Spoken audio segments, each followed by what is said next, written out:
करोड़ों का बिजनेस होता है धारावी में। दिक्कत ये है कि मुंबई की एक साइड में समुंदर है, उसमें कुछ नहीं कर सकते हैं, अब पिछवा पहाड़ है। इतनी बड़ी बड़ी बिल्डिंगें देखेंगे मुंबई 120 किलोमीटर ये स्पीड में चलिएगा, 120 के स्पीड में ना, तो पुलिस चालान नहीं काटेगी। मुंबई को तो पूछिए मत। मुंबई एक ऐसा शहर है जिसमें आप कितना भी अमीर हो जाइएगा ना, तो आपको कोई ज्यादा वैल्यू नहीं देता है, मतलब भौकाल नहीं हो पाता। आप सड़क पे चले, मर्सिडीज से चलेंगे, कोई दिक्कत नहीं। हमारे यहाँ कौन बोलोरो गांव में लेके घुसेगा?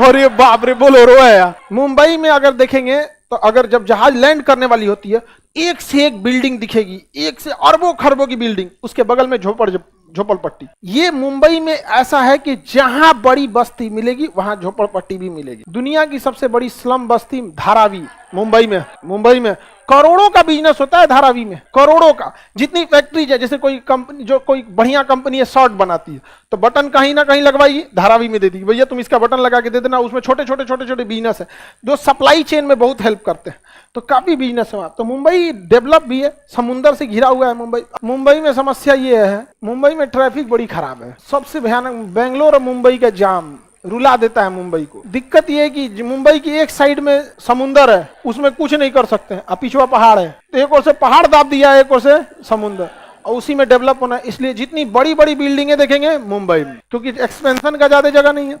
और दिल्ली में गवर्नमेंट कहती है कि ज्यादा ऊंचा नहीं ले जाने देंगे तुम, क्योंकि ज्यादा ऊंचा ले जाओगे तो एक ही जगह लोग सिमट जाएंगे, चौड़ा होने दो, ताकि हरियाणा, राजस्थान, मध्य प्रदेश के अगल बगल का भी एरिया आया। ट्विन टावर जो गिराया गया था ना, वो लंबाई की वजह से नहीं गिराया गया था, उसमें नॉर्म्स पूरे नहीं हुए थे, एक बार हम पॉलिटी का क्लास पढ़ा रहे थे, तो उसमें हम लड़कों को समझाए थे, उस समय ये बिल्डिंग गिरने वाली नहीं थी, उसकी 1 साल बाद बिल्डिंग गिरा दिया। उस चीजों को, भाई केस चल रहा था लंबा यहाँ पर, उस समय हम उस बिल्डिंग को बोल दिए थे दिल्ली में है, एक्चुअली वो नोएडा में है, तो बहुत दूरी नहीं है, वहां से 10 किलोमीटर दिल्ली है, तो अमूमन किसी को दिल्ली।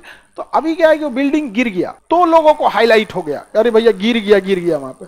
अब जिस दिन गिरा था हम वहीं पे थे, नहीं हम तो दिल्ली में क्लास, जब गिरा तो देखे कि भैया हमारा जो ऑफिस है ना दिल्ली, जो आप लोग का जहाँ में ऑफिस वगैरह वहां से पास में ही है, वहां पर तो बड़ा हल्का मजा, इतना भयानक गिराया गया था उस बिल्डिंग। तो जो बिल्डिंग गिराया गया ना, तो वो बिल्डिंग नॉर्म्स पूरा नहीं किया था, रूल रेगुलेशन, इसलिए गिराया गया। नहीं तो हाइट से कोई दिक्कत नहीं, एक से एक बिल्डिंग है दिल्ली में, नहीं तो नोएडा, गुड़गांव में। आगे बढ़ जाए, अब देखिए नागपुर भी अलग डेवलप, मुंबई भी अलग डेवलप।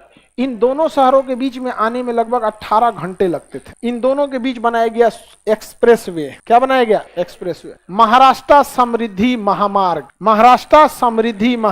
आज इस दूरी को कम करके आप 8 से 9 घंटे में कवर कर लेते। 120 किलोमीटर ये स्पीड में चलिएगा, 120 के स्पीड में ना, तो पुलिस चालान नहीं काटेगी, 120 तक चल सकते हैं। और हमारे यहाँ गाड़ियों पे लिखा रहता है 40। समझ में गया? स्पीड कितना है? 40। और वहां पे कितना है? 120। समझ में गया?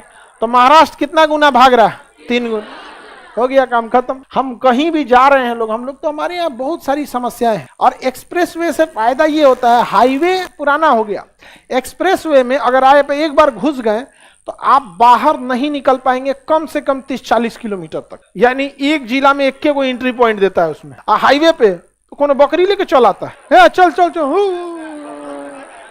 कपड़ा सुखा देता है, बोरा वगैरह सुखा देगा। अब उसमें कैसे आप जा पाइएगा 120 की स्पीड में? पता चला कपड़ा सुखाने वाले को आप तो हिला दिए वो पार। उसमें सड़क में कहीं कट नहीं दिया होता है, और कटीले तार से दीवार उठा दिया जाता है कि जानवर भी ना आए, कुत्ता, कभी गाय, हालांकि कभी कभी गाय भैंस कूद के चल आते हैं, तो मर जाता है। एक्सप्रेसवे में जो गया कुत्ता, सियार, गाय भैंस तो मर जाते हैं एक्सीडेंट होकर। तो एक्सप्रेसवे बहुत जरूरी है। उत्तर प्रदेश में सबसे ज्यादा एक्सप्रेसवे, उत्तर प्रदेश से सबसे ज्यादा एक्सप्रेस है, पूरा इधर से उधर जाए। बिहार में अभी एक्सप्रेसवे नहीं है। एक्सप्रेसवे में होता है कि आप जिस लेन में घुस गए अब निकल नहीं सकते। गलती से अगर आपको मुड़ना था और नहीं मुड़े ना, हो गया 30-40 किलोमीटर काम हो गया, अब आप चलते रहिए। तो वहां 30-40 किलोमीटर पता भी नहीं चलता है। 30-40 किलोमीटर 15-20 मिनट में निकल जाता है धड़ाम से। लेकिन 30-40 किलोमीटर तो आगे ले जाएगा, फिर यू टर्न मार के 30-40 किलोमीटर आइएगा। बहुत लंबा भयानक मारता है एक्सप्रेसवे पर। एक्सप्रेसवे बहुत जरूरी है। बिहार में भी एक्सप्रेसवे होना चाहिए। हालांकि औरंगाबाद से जयनगर के बीच में एक्सप्रेसवे बनना प्रस्तावित है। अब ये कितने सालों में बनेगा? 2030-35 तक तो बन ही जाएगा। हाँ, बन जाना चाहिए, 35 तक तो बन ही जाएगा। आगे बढ़े तो ये महाराष्ट्र समृद्धि महामार्ग नागपुर को किससे जोड़ता है?